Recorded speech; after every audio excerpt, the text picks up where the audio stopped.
said to Nicodemus, and Nicodemus said to Jesus, "How can these things be?" Amen.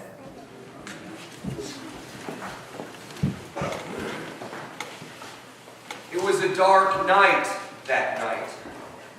But Nicodemus had this question, had this burning desire within him to figure this out, these words, these stories that he kept hearing about this itinerant preacher.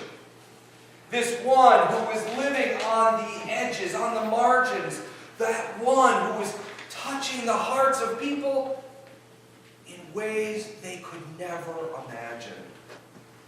But Nicodemus, he knew he was a leader of the people. He would be seen if he went during the day, for his clothes set him apart.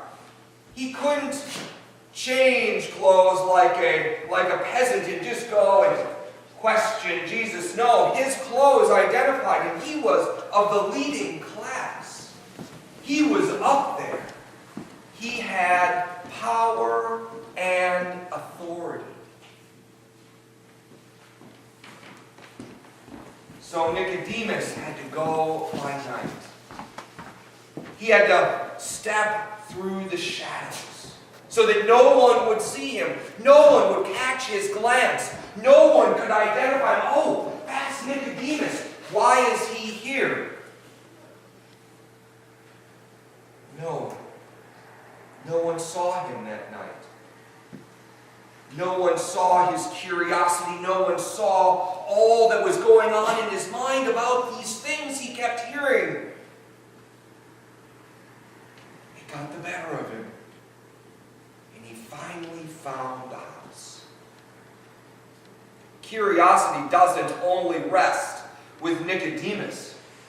Curiosity rests in all of us, does it not? How did this happen? How did that happen? Think of Isaac Newton, or even that wonderful story of Finding Nemo. It doesn't matter. People continue to search. They want to know. We want to know. We want to figure out what's going on. And Nicodemus, this leader, this one who supposedly had all the answers, did not. But he wanted one more. And that night walk took him to the place that might just open the door. So over some firelight, I can only imagine, out in a courtyard, he met this peasant Jesus. There was probably very little small talk. They just started to talk. Nicodemus started as a good Pharisee would, throwing question after question after question. We heard the list that he threw at him at the beginning. And Jesus kept saying these words that made no sense. These things about a kingdom of God, these things about being born from above. This thing called the wind. And finally, Nicodemus cries out, just whispers, "How can these things be? How can all these things that I've heard about you, how can all these things that you're saying to me, how can they be? They make no sense. They have no grounding in my reality. They make no sense." He was a learned man. He had been studying the Scriptures since he was knee-high to a grasshopper. He knew what was going on inside the Scriptures of the Hebrew people. But this one knew him also. This one named Jesus knew them like the back of his own hand. He looked intently, this Jesus, into them. He studied them. He taught them. but with a different authority. And this Nicodemus wanted to figure this out. How can these things be? So Jesus, as a good teacher does, switched direction. He went to Nicodemus. He said, okay, so you should know these things, so let me use your language. He said, Moses, you know Moses. And Moses, when the Israelites were out in the wilderness, walking from Egypt to the Holy Land, all of a sudden these snakes, they started to bite and they started to die. But God said to Moses, take a serpent, put it on a stick, and when someone gets bit by a snake, hold it up. They will see it and they will live. He reminded him of that story. He reminded him of salvation by looking upon the gift of God for life, for a new life, in the midst of pain and anger and hurt and broken dreams. Jesus continued to tell the stories of Israel to the leader of Israel so that the people of Israel just may come to know the Son of Man. For he says, the Son of Man too will be lifted up. He will be lifted up, and those who see will be saved.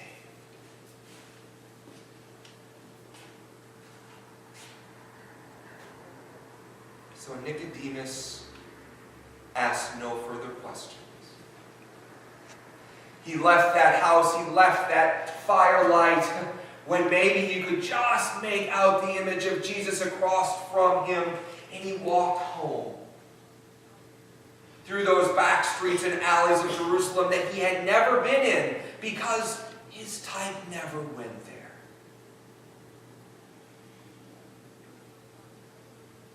No more questions. No more voice. Until one day, it was a dark Friday, 2 or 3 years later.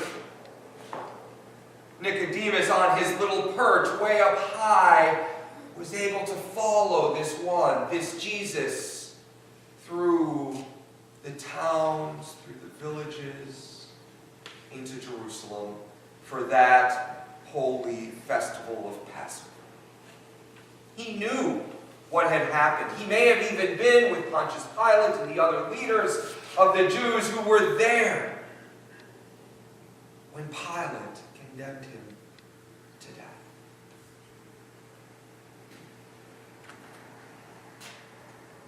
And he watched.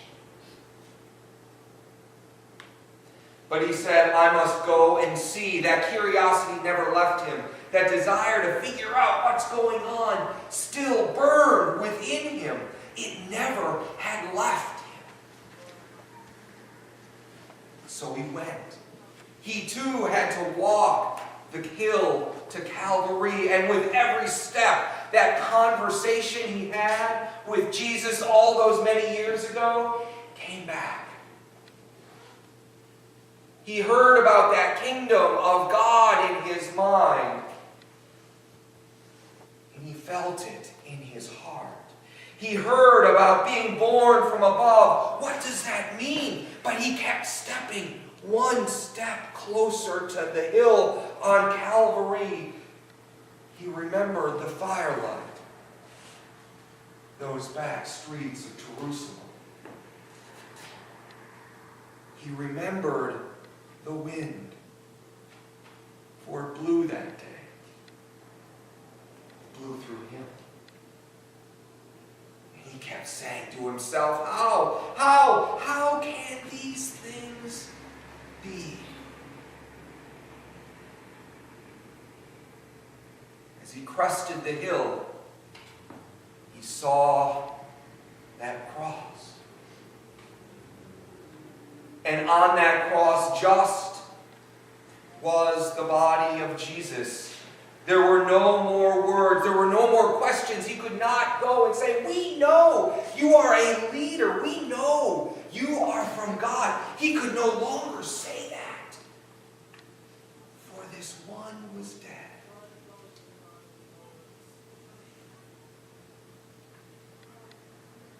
But he looked. He looked and he said, this is how I can show you what this means. Behind him were his servants. They were carrying spices. They were carrying aloe. They were carrying the burial rites for a king. The burial rites for the one who was still to come. He showed the world how this will be.